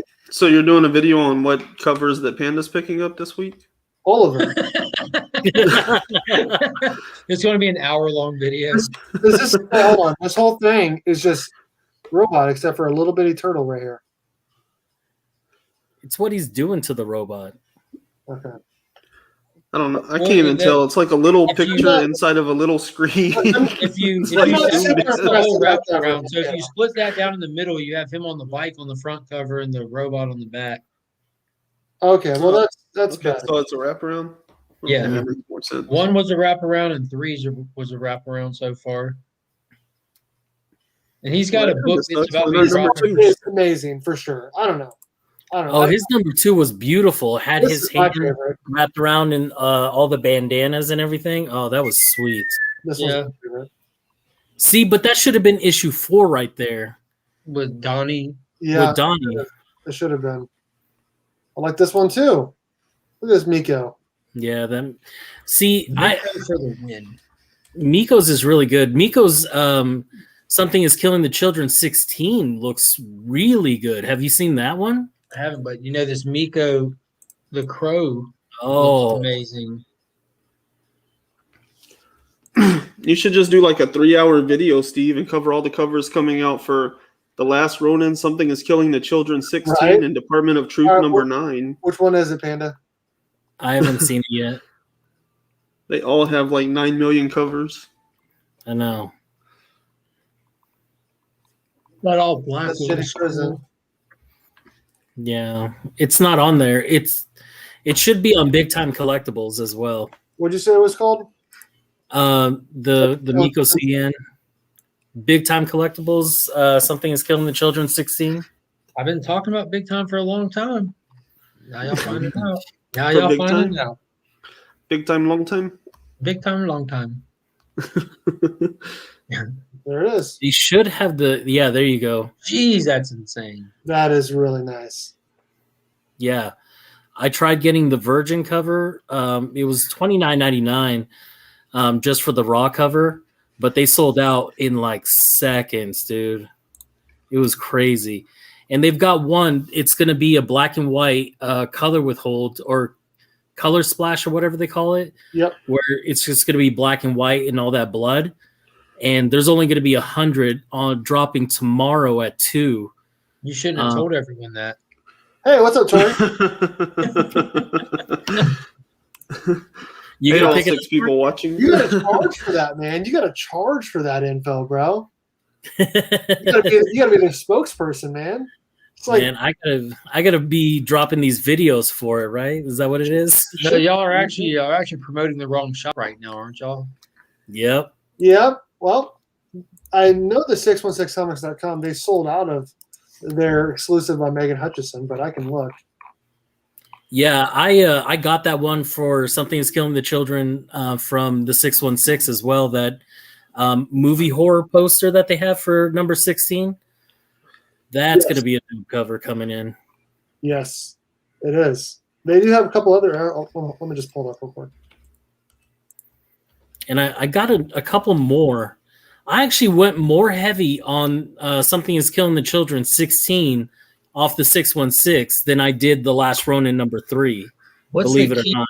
What's Really? the keyness of that issue? Oh, did this? It's the origin of Erica Slaughter. In what way? I think they're going to go back to how she came into the House of Slaughter and stuff like that, or when she was. Don't we kind of already have her loose origin, like her parents were killed by a monster, and that lady came in and killed the monster, and Erica was left there, and she brought her in. Like, yeah, but I think they're going to go more into detail with it, though. Okay, I got you. But can it, like, CGC label wise, you know what I mean? Like, we have her origin.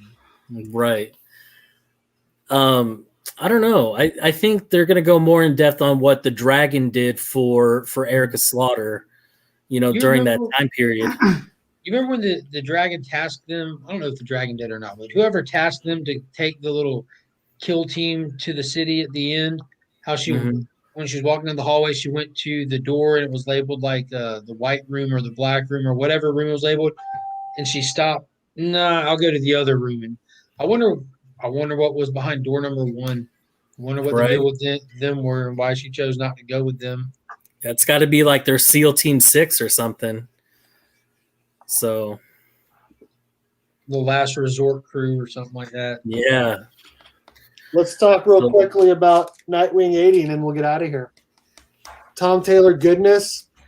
Not a lot of action in it, but it felt like there was action in it. Like, dude, good example. Yes. Like, so we're like, they're talking, but they're doing stuff as they're talking. Like, they're flying through the sky, him and Robin. They are. Yeah, it's a lot of walk and talk. They were, and I love that scene where he's standing there talking to those guys. He's like, you might want to re-examine your life choices when he's standing there on the zip line like it's nothing because he's being a circus, obviously. I love that. Yeah. This whole overall book was just enjoyable. It was. As far as continuity wise, like I know, like I just caught up on this. I think was it last week or something. But continuity wise, like stuff like this, like Nightwing and everything, that's not like front of the shelf titles for DC. They just exist in the cracks. You know what I mean? Like plug them in wherever you need to plug them in, kind of thing. They're not beholden to like the crisscrossing stories, but the stuff is happening. You know what I mean? He's not sleeping with Barbara. She made that explicitly clear that, and he did too, that he's sleeping on the couch. They're not an item at all. You know, there's no contradiction with him and Corey over at Teen Titans Academy. I loved in this issue, this part right here. Tom Taylor did a fantastic job working with the artist. Hey, what's up, Mecca? One of the students I had, he's going to graduate this weekend. Congrats, man. Congrats on graduating, dude. That's huge. Also, whenever you want to pay for the rest of your yearbook, you can. Jesus, the kid's not Good Lord. Right.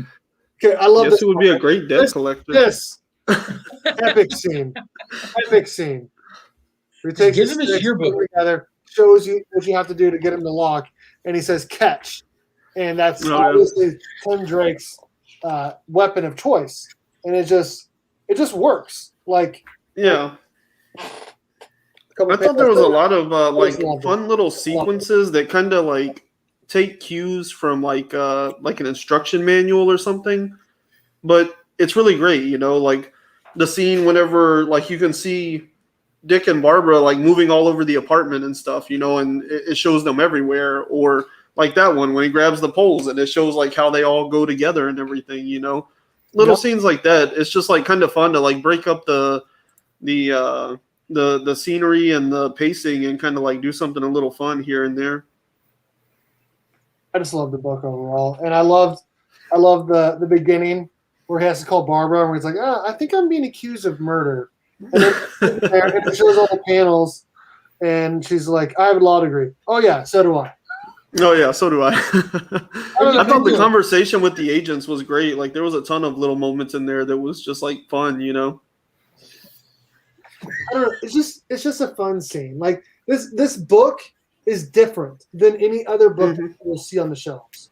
With the way that it's drawn, the way that it's set up, the way it's written, it's just Tom Taylor just hits you different. He's an amazing writer, and whoever's doing the art is Redondo. We talked about this. Bruno Redondo. He's killing it, man. Killing it. It's just epic book. Is probably a top 2 or 3 DC book right now in terms of what the fans are saying about how well it's written and how good it's been. So this is catch the weird little. I don't like the use of Ben-Day dots unconsistently and randomly when like on Nightwing specifically, they just add Ben-Day dots to his characters when they're drawing him. And then like they did a little weird thing like where they included a little bubble with Barbara's head in an anime style, just going. Oh yeah. It's like there's whenever they're talking over the comms. Yeah, there's some really poor choices with some of the stuff they're doing art-wise in this, in my opinion. But the sequences and the panel work is fantastic. I just love it. It's obviously you guys know I like it. So it took a little convincing to get Mark to actually read it, but which is surprising because he's all about that Seven Secrets. That's why I decided to do it because it was Tom Taylor. Yeah, I was surprised you weren't on from the beginning. Ryan, because it was Tom Taylor. Look, that's my pull list for next week. And that's just what I'm guaranteed to get. I mean, Tom Taylor can write as much as he wants. I'm not going to be able to pick it all up, you know. And I picked up those first 2 issues just to try it out, and I'm not buying it anymore. I'm just reading it. I don't have space to keep that many comics. So I'm just going digital with it. Yeah, I like the Nightwing logo and the way that they've been using him on covers. And that's kind of the thing for me. Like, if I don't like any of your covers, even if I like your book, I'm probably not going to pick it up unless I really, really like your book. But Nightwing is one of those, like, it's being well written right now, and the covers are pretty fire, especially that second print. What was it, 78? Oh, that was yeah. So cool. Yeah. And probably that one and this cover right here are probably my 2 favorite that we've gotten out of this Taylor Nightwing run so far. Epic. Yeah, that one that you have in your hand is really cool. I like the incorporation that they did with his logo right there. Mm-hmm. That's really cool. And the clothesline on how it differentiates the color palette in between. Yeah, it's really cool. Warren Lau did like 10 covers in a row variants for Nightwing, and they were all epic. I'll show you one in a second. But my student of mine, he asked, what made you guys like comic books? Well, I liked them as a kid, and I like the characters, and I like reading, and I don't know, there's just something about reading a comic book that just gets you into the story, makes you feel like you're watching a TV show or a movie, and you feel like you're in a character's shoes, and it's just a lot of fun. Once you pick up 1 or 2, you want to pick up more, and you start picking up other books that you wouldn't normally pick up, and you start to like other characters you didn't think you would like. So I don't know. It's just like a slippery slope once you start liking comic books. What you say? What you say, Jack? What you said, Peacemaker? I just threw it in perfectly. That's a chunk. Honest question, Ryan. Who would win in a fight? Peacemaker or Nightwing? That's a tough one. Dude, yeah, they use similar weapons now. It is not a tough one. That is a tough one. Come on now. I would probably give the edge to Nightwing because he is acrobatic and trained by Batman. And he was Batman. Peacemaker doesn't have the same level of agility, so I don't think he would be able to dodge as many punches. I think he might hit harder, though. He might be able to take a punch. I think he could rock Nightwing. I'm sure he does hit harder. He's not as smart or as tactical. But is Nightwing good at dodging bullets? How dare you? How dare you? He gets shot in the head. Hashtag too soon. Hashtag too soon. I will say though, 88 Peacemaker carries guns and he has like cool technology in his helmet. So hashtag too soon. Was that when they started calling him Rick? Yes. Yeah. Got shot in the head, lost his memory. You guys want to say why you guys started liking comic books? Yeah, I mean, my story's probably the same as yours. Like as a kid, like every now and then I would get like at the time I didn't know what they were, but turns out they were trades, you know. And so I would get like random trades every now and then from like my grandma or something, you know, or if I got a something special when we went to the store or something. And so I would read those like every now and then. So, you know, it's always been something I was vaguely familiar with. And then once the Power Rangers had a comic book, it was like, oh yeah, let me start walking in the store and picking these up. And like you said, once you're reading one, you're like, oh, let me get this book and this book and this book and that one. Ryan and I are almost the same person when it came to starting and collecting comic books. Almost the exact same time. The only difference is your use of sleeves. I'm pretty consistent. I wear no sleeves, while Ryan wears 2 T-shirts. Oh,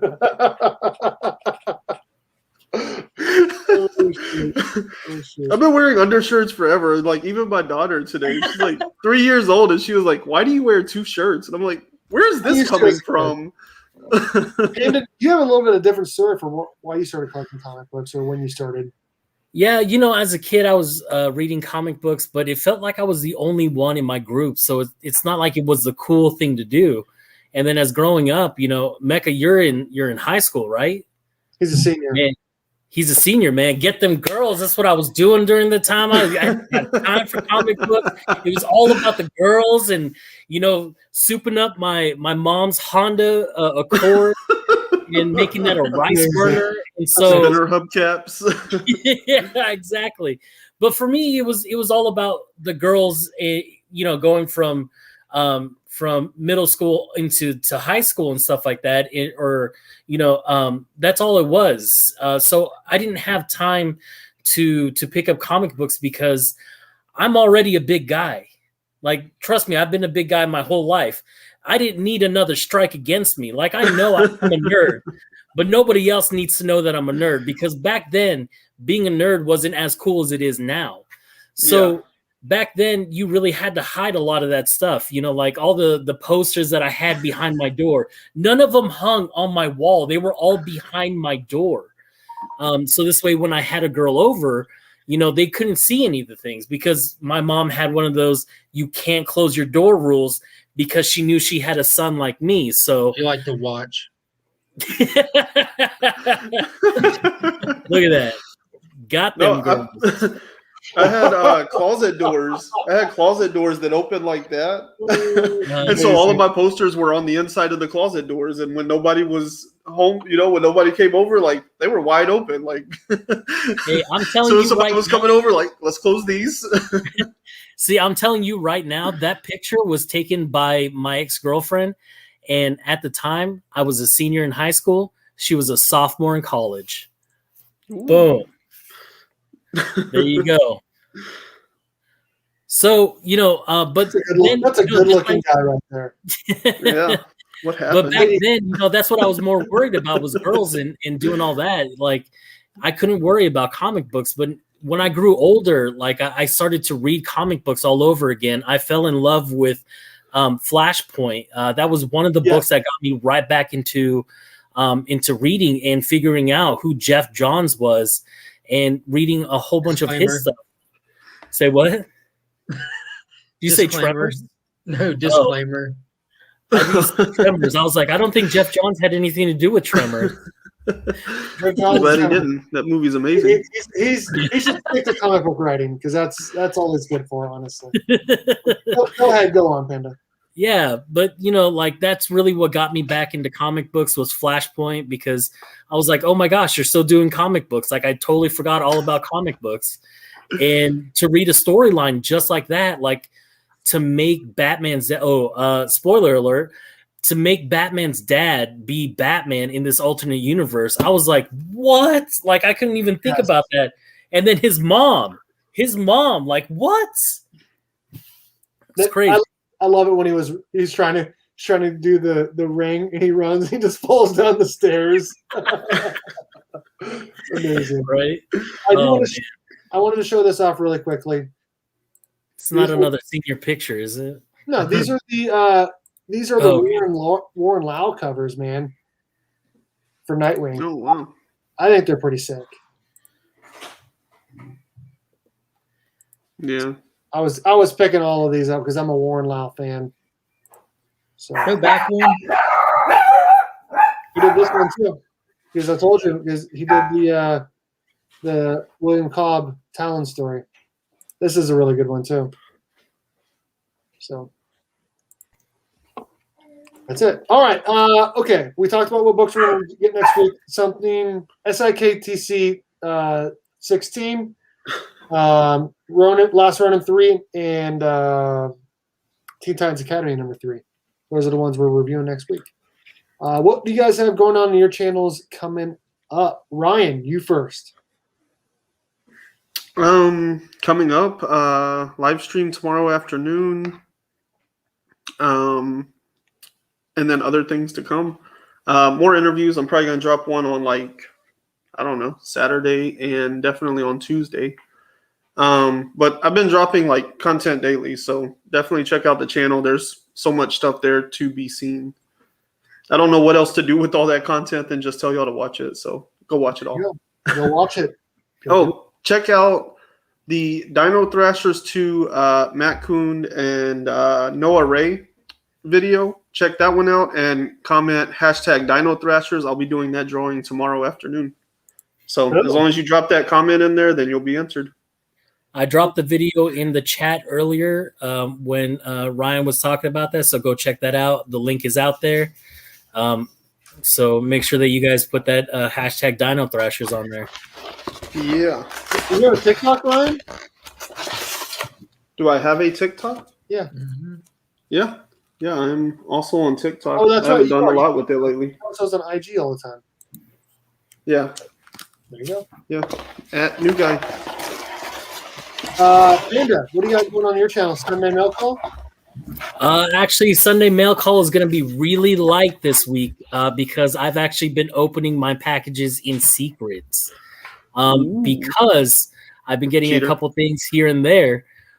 Because tomorrow I'm actually going to be on Tony Sanders' show, The Hunt, and I'm going to be going up against somebody else for the #1 contender spot on the show. So I've got some books ready that I can show off on the Sunday Mail Call and Hangout. What's up, John? And so it's going to be a light unboxing, but I've got a couple that I still haven't unboxed. So that'll be on the Sunday Mail Call and Hangout. That's usually around, 5:30. I tried to do it before Winking's channel and then before Mark's at week's end. So this way I can catch all that content without actually being live and, being able to be inside the chat forum. So, but that's pretty much what I'm doing right now. I might have an edited video here pretty soon. I've got an AOK coming in from this guy. So I'm going to be doing an edited video for that. And then after that, it's going to be a little radio silence there for about a week because I'm taking the whole family on vacation to Branson, Missouri. Cancun of the Midwest. Oh, it's going to be so much fun, man. This will be our very first family vacation where we weren't going with my parents or my sister. It's just going to be me, my wife, and my kids. And that's so exciting for us. And that's the whole reason why we got a new vehicle was because we wanted to be able to travel with all of our kids. Before I had a truck, a Dodge Dakota, and we would all squeeze in there. And then we also had the Mazda 3, which only 5 of us can fit, but there's 6 of us in my family. So I would always have to take the truck if all of us were going somewhere, and we'd have to take 2 vehicles. Now we finally got a Kia Sorento that's got a 3rd row seating. And so it's road trip time, baby. Road trip. 3 hours into the trip, I'm going to turn this car around right now. Which one of you wants to ride up top? Do you want to know what they call Branson outside of the Cancun of the Midwest? They also call it They call it a one tanker because you can get to Branson in one tank from any of the 5 states around it. Anywhere you can get there, one tank of gas. Branson. Why do you know so much about Branson? I know. I've gone like 10 times. You're making me want to go get my shirt. and then when you go, Ryan, stop in Kansas at Spangles, okay? Right. Am I gonna have to bring my own green screen to set up outside, or? Legion of Comics, what you got going on your channel coming up, Mark?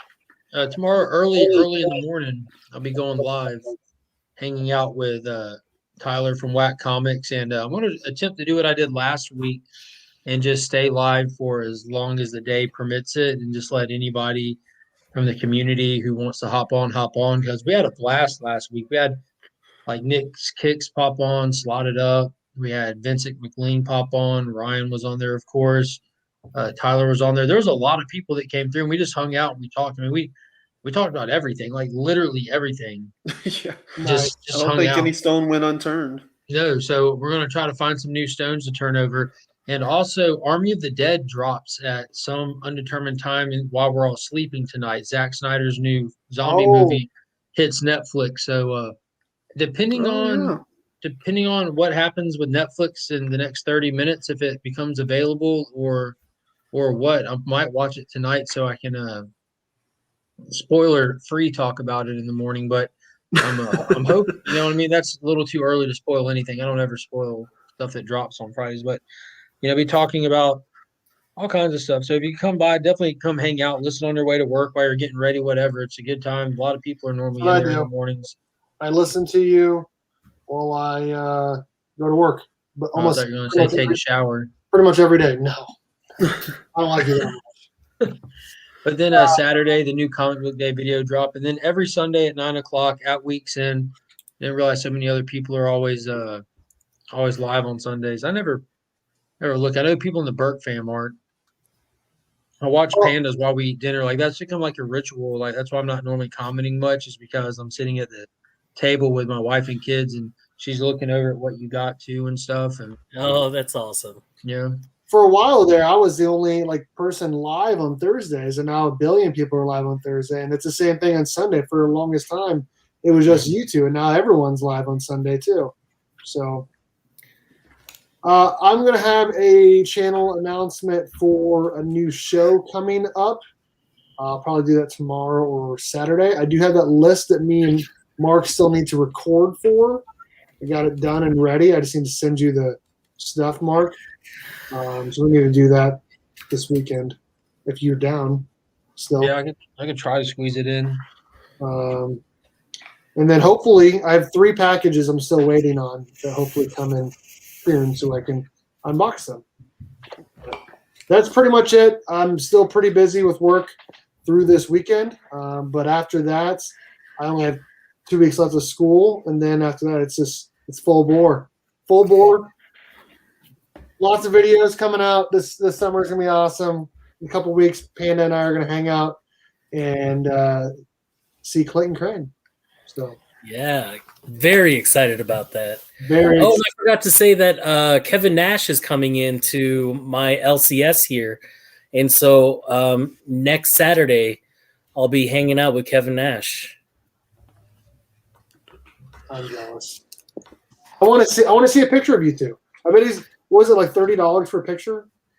Something like that. I'm getting a picture and 2 signatures from him. So I'm glad you found that shredder, so you don't have to worry about getting there on time and whatnot. Yeah, and I found it cheaper than what eBay was selling, and plus the shipping and everything. So it was perfect. It was like it was meant to be. That's awesome. Just like that one time where you and I both got our Donnie and Leo 2-packs. Oh, dude, we got so lucky on that, dude.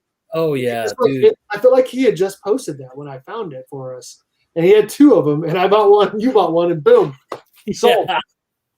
So, Mighty Morphin Power Rangers is incredible right now. I can't believe more people aren't talking about it. We reviewed it earlier. Some of it has been good, some of it hasn't. But I'm gonna read it regardless of whether it's good or not. But I prefer it to be good. So, yeah. All right, so that's all we have for tonight.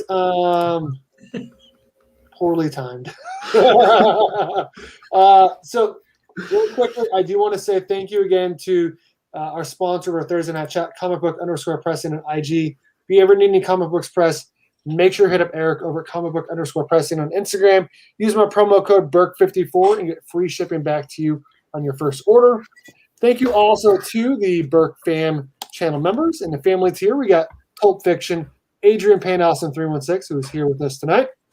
Hoarder's Hide, Nick's Kicks and Comics, Blue Hellion Comics, which is Dan, Collectibles Lounge, Cardboard Crazies, Flash 6792, Deep Dive Comics, Comic Book Poser, Small Town Collectibles, Jonathan Michael, Remy Q Studios, Jade Q is now his name here on YouTube, Chip Gittler, Slaughtered Up 503, DJ Links, Kidron Prince, and of course Legion of Comics, who's here with us tonight.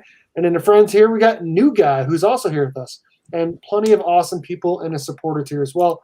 Thank you also to the 616comics.com for being a channel sponsor and sponsoring the monthly Burke Box. We appreciate it. If you ever need any comic books, variants, exclusives, make sure you hit up the 616comics.com, and there's a link to their website in the description of every one of my videos.